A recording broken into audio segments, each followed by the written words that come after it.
Voltando do intervalo, o ministro da Fazenda, Fernando Haddad, sinalizou hoje que o governo vai priorizar a votação de projetos que já estão no Congresso, visando uma possível, tão falada, nunca realizada, reforma administrativa. Haddad se reuniu com a ministra de Gestão e Inovação, a Esther Dweck, após cobranças de Arthur Lira sobre corte de gastos. A reportagem de Marina Demore. A reunião com a equipe econômica foi feita a pedido da ministra de Gestão e Inovação, Esther Dweck. Na saída, Fernando Haddad evitou dar detalhes, mas disse que no encontro foram avaliadas as leis já em tramitação no Congresso, entre elas a dos supersalários. Pode disciplinar uma coisa importante de pôr fim a determinados privilégios e significar uma economia robusta para o Estado brasileiro, fora o debate sobre a moralização do serviço público. A proposta defendida por Haddad lista quais tipos de pagamentos podem ficar de fora do teto do funcionalismo público, limitando os chamados supersalários. A medida foi aprovada na Câmara e tramita no Senado. Apesar de defender algumas mudanças, uma ampla reforma nesse momento não está entre as prioridades de Fernando Haddad. A CNN apurou que, para o ministro, o foco agora deve ser a reforma tributária. A administrativa, que mexe com os direitos dos servidores, poderia causar desgaste político. Ainda assim, a equipe econômica avalia ter uma proposta pronta, para caso o presidente da Câmara, Arthur Lira, decida se antecipar ao Planalto e trazer o tema para discussão na Câmara dos Deputados. Eu recebo com muita satisfação que o governo se interessa agora em discutir esse assunto. Ainda segundo o presidente da Câmara, Arthur Lira, a reforma administrativa pode manter os direitos já adquiridos dos servidores, mas mudaria as regras daqui para frente num cenário em que, segundo ele, o governo precisaria buscar o equilíbrio fiscal também pelo controle maior da receita. Se nós não temos a perspectiva de aumentar a receita sem aumentar impostos, nós temos que conter os nossos gastos. Essa é a meta, sem nenhum tipo de juízo de valor, sem entrar em disputa política nenhuma a respeito desse tema. É só uma lembrança de que o final do ano está chegando, a meta tem que ser batida, o ano que vem nós temos que cumprir a meta prevista no arcabouço e nós queremos ajudar o Brasil e o governo, não tem problema nenhum nisso. Daniel, sempre me impressiona a maneira aparentemente delicada com a qual Arthur Lira passa um trator nas coisas, né? Ele hoje foi realmente como aquela lâmina, sabe aquele trator de esteira que tem aquela lâmina enorme que leva um morro junto na frente? Ele baixou aquela lâmina hoje, acelerou lá o motorzão dele de 12 cilindros e está dizendo para o governo o seguinte, olha, mais imposto vocês não vão ter. Não adianta pensar em receita, está chegando o fim do ano, vocês não vão cumprir essa meta. Vamos começar a falar em conter gastos, portanto, vamos começar a falar de reformar o funcionalismo? E aí, o trator vai andar até onde? Então, William, o Arthur Lira captou muito bem um sentimento do mercado financeiro de que não dá para fazer um ajuste fiscal só baseado em aumento de receitas. É preciso ter uma contribuição também em corte de gastos. E ele pegou essa bandeira para si, entregou recentemente a reforma tributária, quer ter uma outra bandeira, inclusive para manter a expectativa de poder, né? Ele está entrando já no fim do seu ciclo como presidente da Câmara. É importante que ele mantenha essa expectativa de poder ali, visto como uma pessoa que faz a diferença em Brasília. Isso posto, não é um debate que o governo pretende colocar muita força agora. Primeiro, por causa da tramitação da reforma tributária, a Haddad acha mesmo que isso, reforma administrativa e reforma tributária não devem caminhar juntas, que seria muito arriscado para o andamento da reforma tributária colocar esse outro debate. E segundo, porque é um debate difícil, né? É um debate difícil para o PT. Pegar o PL dos supersalários é um debate fácil, que não incomoda ninguém, que tem consenso na elite política e econômica, no próprio eleitorado do PT, né, na opinião pública. Isso é bater em bêbado, isso é muito fácil, falar de supersalário.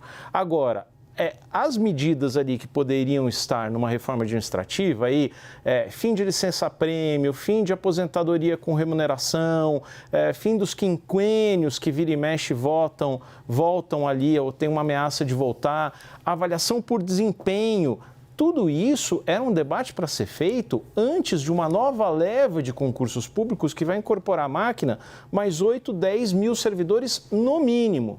E não vai acontecer.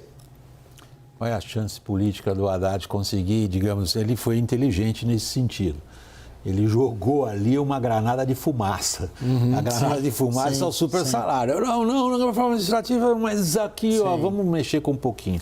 William, essa reunião hoje teve mais de 20 pessoas, 2 ministros de Estado, a Haddad e a Esther Dweck, a Miriam Belchior, da Casa Civil foi, o Olavo Noleto, o sub do Padilha foi, e foi uma reunião para decidir não decidir.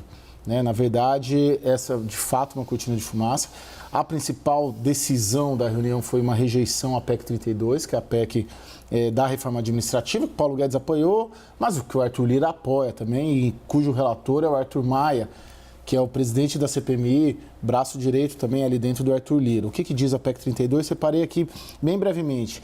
Servidores podem ser demitidos por desempenho insatisfatório, possibilidade de corte de jornada e salário em até 25%, participação do setor privado nas contratações, esses benefícios seriam cortados, que o Daniel coloca. Nessa reunião, foi a primeira vez que o governo tomou uma posição interna ainda, porque o Haddad não saiu falando isso, né? Mas tomou uma decisão interna, até agora, de se posicionar contra essa PEC 32, contra a PEC da reforma que o Arthur Lira defende. Essa é a manchete brutal. E a partir daí... Não fui eu que fiz. E a partir daí vence essa... vamos pegar o PL dos supersalários, que está lá há 5 anos na Câmara. Vamos pegar o PL que trata da regulamentação de concurso público, que está lá, pelo que me disseram, uma fonte da Fazenda, há 20 anos. Né? Vamos montar um grupo de trabalho. Então, a decisão foi rejeitar o que está lá na Câmara, pronto para ir ao plenário, porque foi aprovado na comissão especial, e vamos postergar. Foi isso, porque tem um receio também de que atrapalhe o debate, por exemplo, da reforma tributária. Decidiu ou não decidiu. Os sociólogos antigos que estavam examinando, estudando as origens do PT, mais de 20 anos atrás, concluíram que o PT era, no fundo, uma organização sindical controlada pela CUT, que tinha como principal segmento o funcionalismo público. Imaginar que um governo do PT fosse se empenhar por uma reforma administrativa seria desmentir décadas de estudos científicos, como a gente pode comprovar, da natureza do partido, Thaís. Comprovados empiricamente, né? A presidente do PT, a Gleisi Hoffmann, hoje fez uma postagem nas redes sociais dizendo, se colocando absolutamente contra a reforma, obviamente, dizendo que ela é uma forma de criminalizar o servidor público. É exatamente o contrário, né? É uma forma de valorizar o servidor público, de transformar a prestação do serviço público numa coisa mais eficiente. Mas ela reproduz muito bem o que é a visão de mundo dos sindicatos. Sim, exato, exatamente isso. Ela corrobora tudo isso que você acabou de dizer. E sabem defender seus interesses. Exatamente. Então, assim, a reforma administrativa que o Brasil precisa fazer, ela não necessariamente vai gerar contenção de gastos. Não no curto prazo, não vai ser uma coisa que de uma hora para outra, por exemplo, como a reforma da Previdência, que em 1 ano já começou a produzir efeitos. A reforma administrativa vai acabar com uma coisa que é absolutamente absurda no Brasil. Sabe quantas carreiras tem o setor público brasileiro? Mais de 300. Eu lembro daquele estudo do Banco Mundial. Né? Exatamente. Não existe paralelo no mundo. Como é que você gere... o Estado de São Paulo, agora não me lembro se é o Estado da Prefeitura de São Paulo, tem 100 carreiras.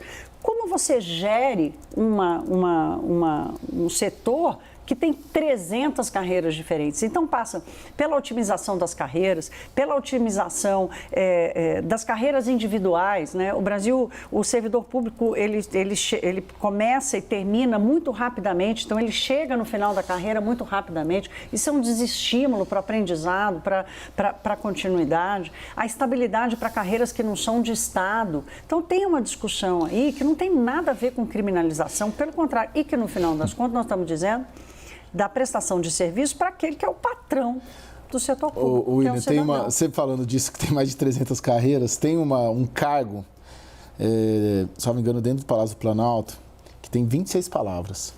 Coordenador de Coordenação de Políticas para a Liberdade de Expressão e Enfrentamento à Desinformação da Coordenação Geral da Liberdade de Expressão e Enfrentamento à Desinformação do Departamento de Promoção da Liberdade de Expressão da Secretaria de Políticas Digitais da Secretaria de Comunicação Social da Presidência da República. É um cargo novo. Foi criado neste ano no Diário Oficial. Ficou famoso. Daniel. Ainda bem, eu nunca nem tinha ouvido falar desse negócio. Não tinha, ficou famoso. Parece piada, mas não é. Daniel, para finalizar a nossa roda, para onde vai então esse embate político? Se o presidente da Câmara sinaliza, olha, eu quero levar adiante de alguma forma, mas está claro por parte do governo, isso não vai andar. Como é que esse embate político, se é possível você colocar de forma resumida, vai evoluir?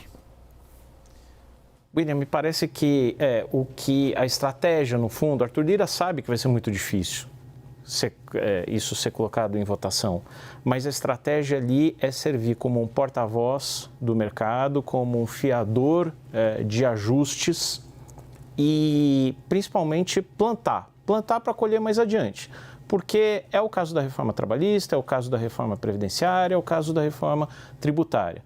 Para elas darem frutos, a semeadura tem que vir um pouquinho antes. Então, se esse mandato e essa legislatura forem dedicados a esgarçar um pouquinho esse assunto, quem sabe na próxima legislatura, no próximo governo, essa reforma finalmente saia.